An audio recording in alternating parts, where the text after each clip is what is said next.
Chapter 37. High Consciousness.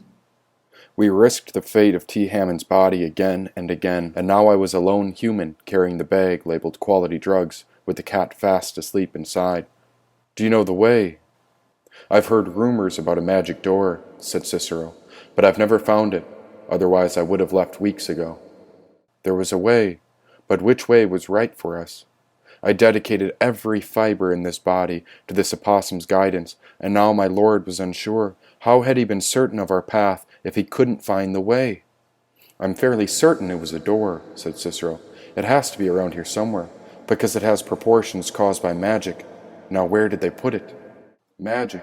Is that what this was, after all? Even these walls were magical, because they'd been vibrating with my footsteps.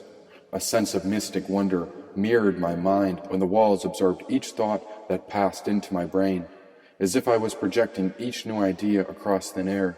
Oh, how could it happen just like this? Poetic and intense. Of course, these visuals were not impossible, but it was improbable to my senses. Was everything connected like this all the time? My hand touched the walls, and I felt the magnetic vibration rattle through my body. "You're right, there is magic around these parts." I felt the sound wave rattle up through my chest into my head through the metallic door. The whole hallway was in tune when I fell to my knees in order to express my gratitude. All these walls, oh, they've been holding up such a strong shelter above my head. How grateful I am for you. We've shared our nights together, but today, in this moment, I forgive all of you. You were there above me, beside me, all along. And this floor, of course I won't forget you. You carried me when I couldn't carry myself. There were so many others who came before us, and after so many steps, you've never complained even after we cried in your corners. You grounded us the whole time, and how have we repaid you? Let me be the first to say, we appreciate you. "Yes, the door was a portal of sorts," said Cicero. "Transportation to another dimension, I presume. It was all happening right here, right now. I had no doubt that my path was always the right way." Cicero was pacing when the kitten started playing, and now she leapt out from the duffel bag and began to prance. Oh, this life wasn't so serious at all. She chased after Cicero where a short race transpired. It was all just a game, a good bit of fun we'd forgotten all about. The kitten was so joyful, and there'd been a tremendous amount of suffering in her life already. All those major disturbances are twice as potent at a young age. She deserves this peace. Go play, kitten. Cherish this moment while you have it. She jumped again, so high that her paw touched a small circle on the wall, causing an orange button to glow. The bright orange dot held my attention as it illuminated the wall. It reminded me of the days when Collie Jack would reach down from the sky and shine her light into my cell. I'd wait for her magic every morning, and then after every restless night, she'd come back. And was it all a coincidence? I think not. What if every single moment comes into fruition for a reason? Oh, I think so.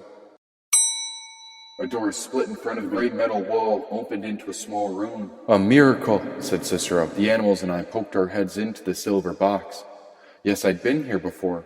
A transportation mechanism where energy jerks us around through space before we get placed. "I've never been this far," said Cicero. "And look at these buttons. Each one takes us to a different world." "Be careful now," said the kitten. "We want to go the right way, so don't go picking the wrong one." A wrong way and a right way. Well, which way was it? "No, I disagree," said Cicero. "There's no such thing as the wrong way. There is the way forward, and each choice brings us along a path. Even a mistake is there to teach us a lesson, so we keep moving forward. Only when we understand the lessons can we become free. Now go on, Amokli. Pick the way, because you can't go wrong." The door jumped and began to close when the two silver doors came together.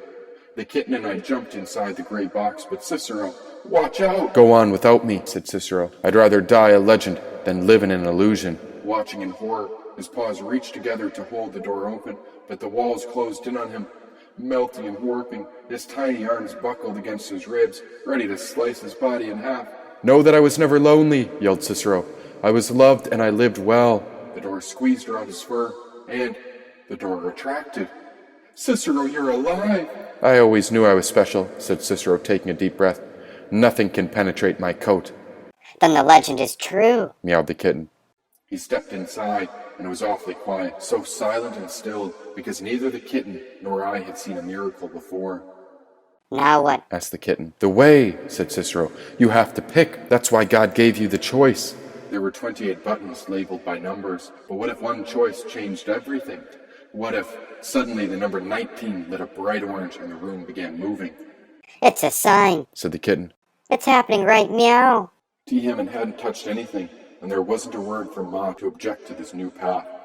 Everyone had taken note of the strange occurrence as it brought our box into motion. She's right. It's working, said Cicero. The mother knew we'd be here, and she's guiding our way. I watched and waited as the numbers counted up above the door before we arrived at the 19th gate.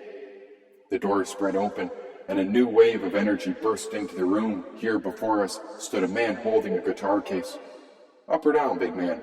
Asked this young man. Up or down? Who are you? He peeked in and checked the buttons. Just on for a joyride. Taking your kitten for a walk, he asked. Say, you wouldn't mind if I hitch a ride up to 24? Don't have a pass that high, but there's a girl waiting on me, and I've got a tune I wanted to play for her. He was a hippie. That's what history would have called him. And judging by the guitar case, he did have a tune in mind. We gave him the entire left side of the room, but it was the kitten that took the initiative with the first introduction. She's soft, said the hippie, petting her. Cicero took one sniff, and it was good enough. Then the opossum nodded to inform us that this was a good man, and both the kitten and I felt it too. The hippie leaned closer and focused in on her pupil under the eye slit in T. Hammond's mask. You tripping? Asked the hippie. Which ones did he take? He was pointing at the bag of quality drugs in my grip. Oh, right, I had the orange mushrooms. I'm a bit suspicious of all those pills. Yeah, man, it's best for the mind to manage the illusion, not to dull it with pills. But those mushrooms, he paused. You're onto something with those. The man winked and pulled an orange mushroom out of his chest pocket. A quick nibble pulled the stem through his lips for a snack. Smiling now, the hippie began humming a tune when he pressed the button of the 24th gate. The door jolted shut and the gray box started moving again. I heard about a guy like you, said the hippie. There's a rumor about the one-eyed Jack.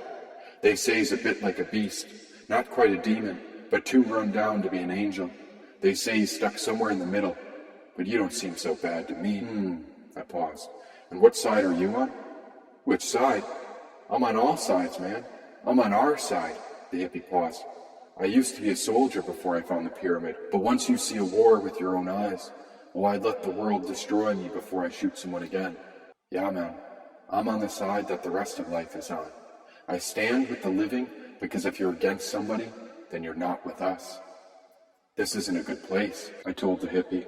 You should leave when you get the chance. The nature outside will welcome you if... Oh, I know, said the hippie. We're flying out of here the first chance we get. Fly. But you don't have any wings, I wondered. Got my wings in the case, he added right back. The hippie knelt beside the guitar and popped the latches on the case open. It was empty. No instrument at all. Only a few twigs, a couple leaves, and in the very corner, the man reached in to cradle a little ladybug.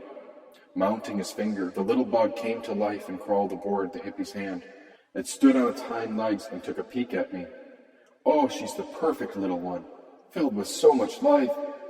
We're just waiting for the right time before we run for it, said the hippie. And then you'll escape. All we need is a fire, a big one. But I can't find a match anywhere, said the hippie. Fire. Why? Smoke, fumes, and fire can force every door open at once. It's programmed into the pyramid safety protocol. In case of an emergency, of course. Because even with all the magic in here, the ancients knew that fire is the almighty destroyer. Enough fire in these walls and all the smoke will suspend the magic until someone summons this place again. I even heard that the king gets nervous when someone lights a match, said the hippie. The magic door chimed when the 24th floor opened before the man tilted his head to bid us farewell. Where is your king? Burns the third? He's on the top. Floor 28, said the hippie, reaching in to press the 28th button. Everything happens for a reason, the hippie winked. Or at least that's what the mushrooms keep telling me.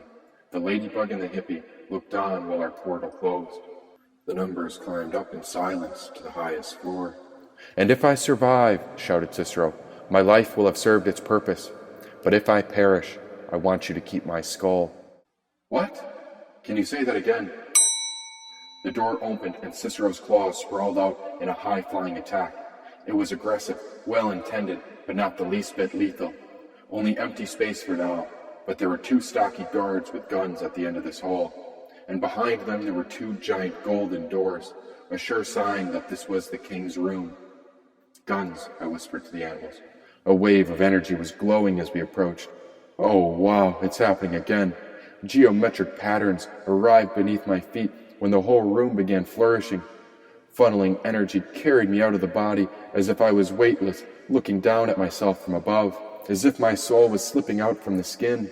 I was paranoid now, and whatever gratitude I found on the lower levels was gone. The closer we got, the less present I became, and the worse my panic grew. These men had weapons, real ones, and if I didn't get this right, then we might be dead. Best case, in a few hours, they'd find all the prisoners gone and trace it back to us. Cicero's battle experience was also a concern. They say he's a legend, but had anyone seen him fight? You never know with people who run sprints. There's a reason they're better runners. And how would the kitten do against bullets? She's smaller, I suppose.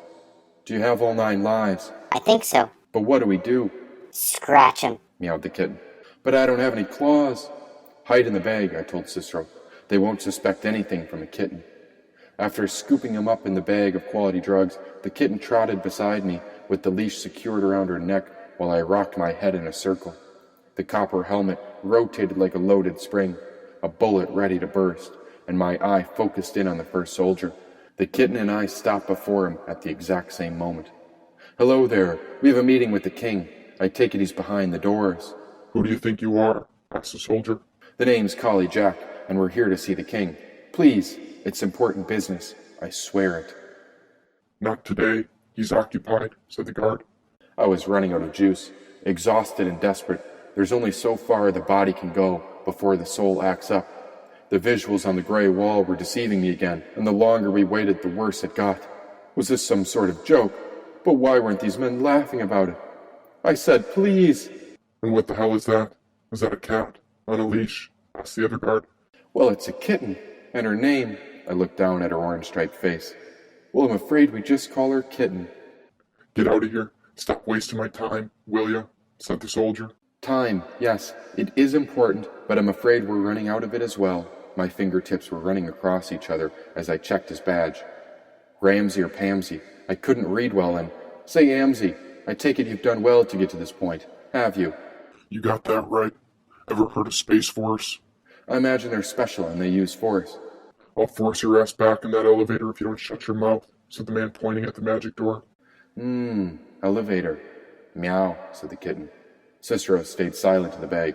Smart opossum. No, I do understand you have a duty, and that duty is of the utmost importance for our winning squad, eh? But as you pointed out earlier, even time is of the essence, because, well, we're dying. All of us are, and some of us will die faster than others. So again, before both of us run out of time, the king invited us here. King Burns the Third never told me, said the guard. Not happening. Any ideas? I began to raise the bag. Little did the big man know that Cicero's impeccable body was about to bash his skull to a pulp. Is that right? Well, do you know who I am? It was a good question, and so I lowered the bag to contemplate it myself. Oh shit, it was I who said it. Well, T. Hammond must have said it, but now even I was waiting for an answer. The guard turned his head to the left when I realized I might be in trouble. Now an entire array of answers rippled through the depths of my free mind. I didn't know if I could narrow it down to one thing or the other. I'd been an observer, a wanderer, a history keeper, an embarrassment, a mushroom supporter, an addict. But now, who had I become? These guards were waiting. Do you know what I am? I think I said it right the first time. You're an extractor, said the guard. He was right. Damn it, he was spot on, and this was terrible news, because I realized that I was just as bad as them. Goodness, you are correct. I held on to his shoulder after I almost fainted. And do you know what happens in extraction? Both guards were tuning in. I felt their focus come into my pupil. Oh, I had a grip on them now. Ma set a trap, and they were stepping right into it. 2 tiny rays of light were glowing from their foreheads as the geometrical source was flowing into me. They were listening while fantastic shapes evolved and spewed all around, but we needed to focus. Because if my answer was less than impressive, I imagined things would get messy quick. I had their attention, but how was the kitten still smiling? Goodness, she hadn't a clue what could be coming. Well, I'm part of the war that goes on in here. I tap my helmet. Oh yes, there's a battle in the brain, and I'm responsible for making the prisoners go. Well, how do I say it? Just say it. Absolutely insane. Have you ever seen someone lose their mind? It's not a quaint sight. Both guards were curious. I'd lost my mind before, but these two hadn't a clue what it felt like. It's hard to tell someone what happens, since you have to experience it for yourself to understand. Everyone thinks they're just a body, living in a world, but I'd seen the land without human skin and bones. And these people hadn't a clue there was a life beyond this dimension. Well, I can't tell you who did it, but I can tell you what I saw. Deep down in Extraction, they have a screen that explains various punishments. Because the first time I saw this screen, I remember a gentleman who was filleted with a knife up under his chin. They pressed the blade up behind his nose as it went into his forehead. It started right here. I even saw the knife sever his tongue in half as he screamed for help. And it's quite a scene to see a man's brain leak through his throat. I suppose the universe works in a peculiar way, because another man, my goodness, we put the same blade through his heart. And he did have a good heart, until it stopped. See, the blood is easy to clean off these gloves, but it's the smell that never seems to leave. And well, I don't know if his heart burst, or it just popped. But either way, that's why we smell the way we do. The soldier's counterpart took a whiff of me, and he did not enjoy it. And another man I saw. Oh, this one is my least favorite. Have you seen a bear trap? My fingers were dancing in the air. Light rippled across the sleek black gloves, and what a flamboyant show it was. Because yes, these are our fingers, and they were up to something far more than dancing. It was extravagant air pirouetting, a magnificent performance indeed, all free of charge, and dazzling under man-made light. And who added these tiny flashes? Was I doing it, or was it doing it to me? A bear trap, asked the second guard. Yes, a bear trap is quite strong, and do be careful opening it. Thankfully someone else opened it. I bet it was Reynolds. I'm sure Reynolds opened it because... You know Reynolds? Asked the guard. Do I know Reynolds? I put my hands on my hip. That's so silly, because we were just together a minute ago. He was in on all this too. I owe that man my life. He fought beside me in the Great War, said the guard. I pictured the silhouette of Reynolds screaming in his chair as he cried for help.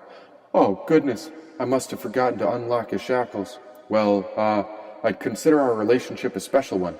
The guard picked up the device on his shoulder and spoke. King, you there? Give him the big sad eye. Make sure he sees it.